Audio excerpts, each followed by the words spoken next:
Today, we are going to deconstruct the architecture of emotional defense. And I'm not talking about a few tips or tricks here. We're talking about a systematic shield, one that's designed to neutralize any form of emotional manipulation right at the source. They want you to get angry, confused, or scared. Why is your refusal to react the most devastating thing you can do? This is the dark psychological paradox of emotional defense, a simple system that neutralizes manipulation by denying it fuel. You see, this isn't about ignoring a problem. It's about strategically disarming it. The real power isn't in fighting back harder. It's in making the fight impossible for them to even start. So to build this shield, we're going to move through 6 key stages. We'll kick things off with the paradox of power and the manipulator's playbook. Then we'll actually construct the 5-step shield, dig into the psychology of why it works so well, learn how to master it, and finally get to a place of what I call unbreachable peace. Okay, first things first. Before you can build any kind of defense, you have to understand the attack. A manipulator, well, they don't operate randomly. They are laser-focused on specific vulnerabilities within you. Understanding their playbook is the first and most critical step in making it totally useless. You have to know the terrain of the psychological battlefield you're on. So what exactly are we building here? Well, emotional defense isn't about crossing your fingers and hoping things get better. No, it's a strategic, conscious system. It means adopting very specific ways of thinking and clear boundaries for your behavior. The goal isn't just to get through another argument, it's to completely neutralize their influence, to make it absolutely powerless. And here's what's so fascinating. There's a universal blueprint to manipulation. It really doesn't matter what tactic they're using, guilt-tripping, gaslighting, giving you the silent treatment, they all attack one or more of these 5 core vulnerabilities. First, your reactivity, that emotional flare-up they're just dying to get from you. Second, your reality, your actual perception of truth, which they try to warp and twist. Third is supply, that's your attention and your energy, the very fuel they run on. Fourth, your boundaries, your personal limits, which to them look like a wall they just have to tear down. And finally, your consistency, your predictable reactions, which they study like a hawk, so they know exactly which buttons to push. And because those vulnerabilities are universal, well, guess what? The defense against them can be universal too. And this brings us right to the core of it all, the 5-step shield. Now, I want you to think of this not as 5 separate ideas, but as a single interlocking system.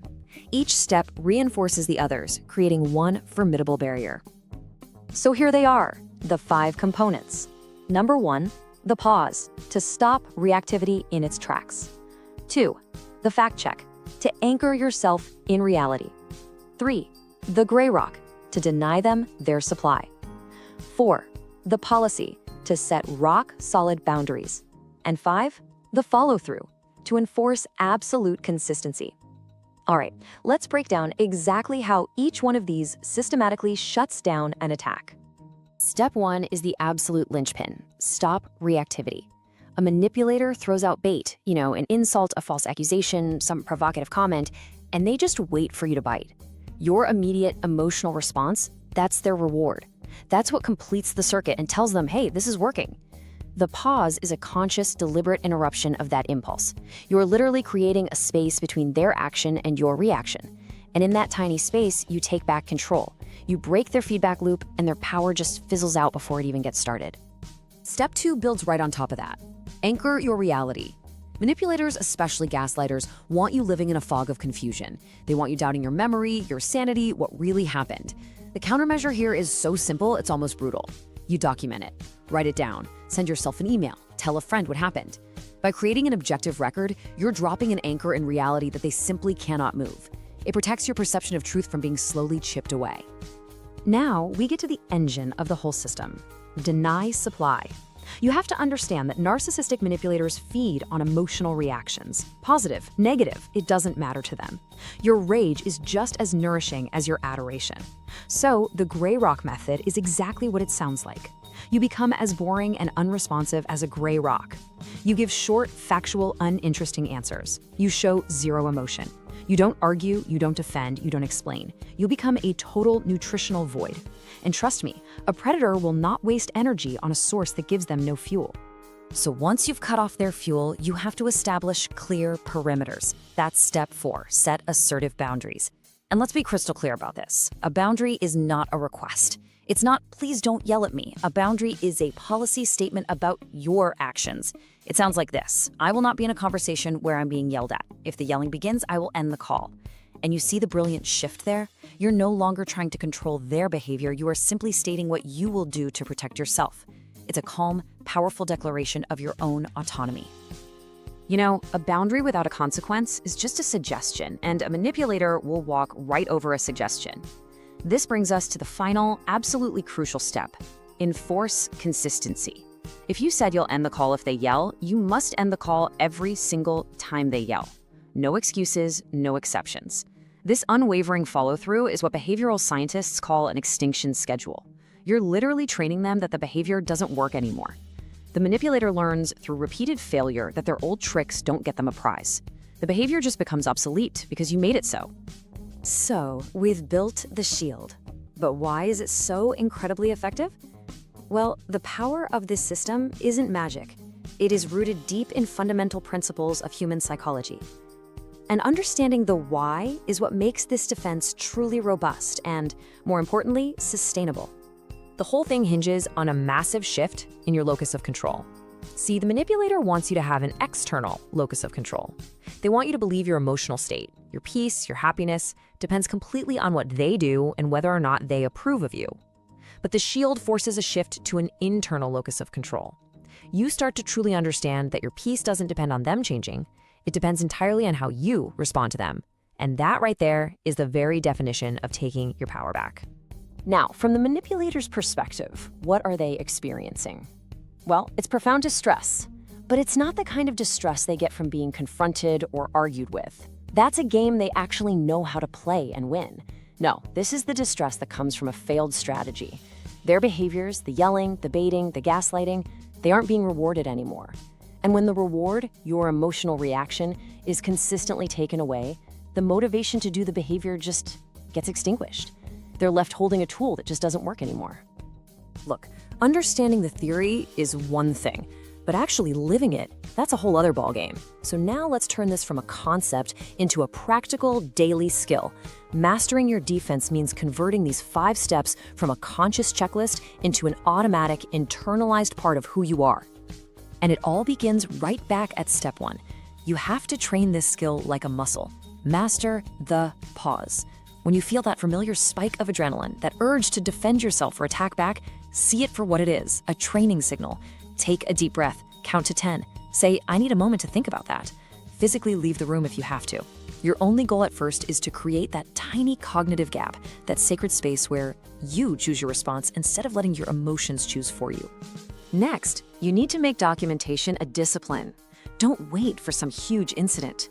It's the subtle daily distortions that create that fog of confusion. A simple journal, a note on your phone, these aren't just memory aids. They are active tools for reality testing.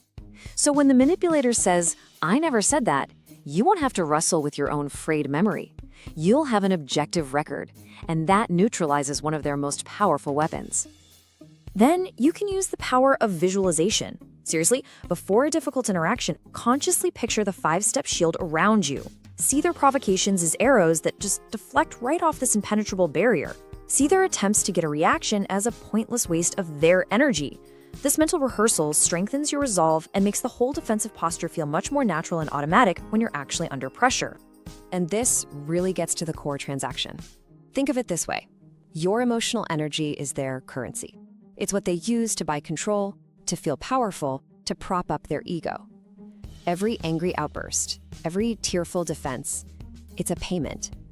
The 5-step shield at its heart is a system for cutting off their funds. You are simply denying them payment. You are making them psychologically bankrupt. So where does all of this lead? What's the ultimate outcome of mastering this system? Well, it leads to a state of internal security and calm that is not dependent on anyone else's behavior. It leads to your own unbreachable peace. If you take only one thing away from our time together today, let it be this. You cannot control their actions. You can't make them kinder or more honest or less manipulative. Wasting your energy trying to do that is the trap. But what you do have is absolute 100% control over your reaction.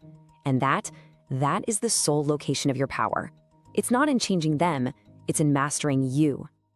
All right, let's bring this all together. First, remember that the 5-step shield is not some niche trick for a specific situation. It's a comprehensive strategic defense system that works against any form of emotional manipulation, simply because it targets the universal vulnerabilities that all of those tactics have to exploit. Second, understand that the core mechanism here is incredibly powerful. The entire system works by doing 2 main things. You stop your own reactivity, which breaks their feedback loop, and you deny them the emotional supply they're starving for. By doing this consistently, you effectively put their abusive tactics on a behavioral extinction schedule. You are teaching them, in the only language they can understand, that their old methods are now obsolete. And finally, the ultimate result of all this practice is a profound internal shift. By mastering the pause between stimulus and response, and by relentlessly enforcing your boundaries with consistency, you seize control. You shift your locus of control from external, with them, to internal, with you. And in doing so, you make a powerful declaration that your inner peace is your highest priority, and it is no longer up for negotiation.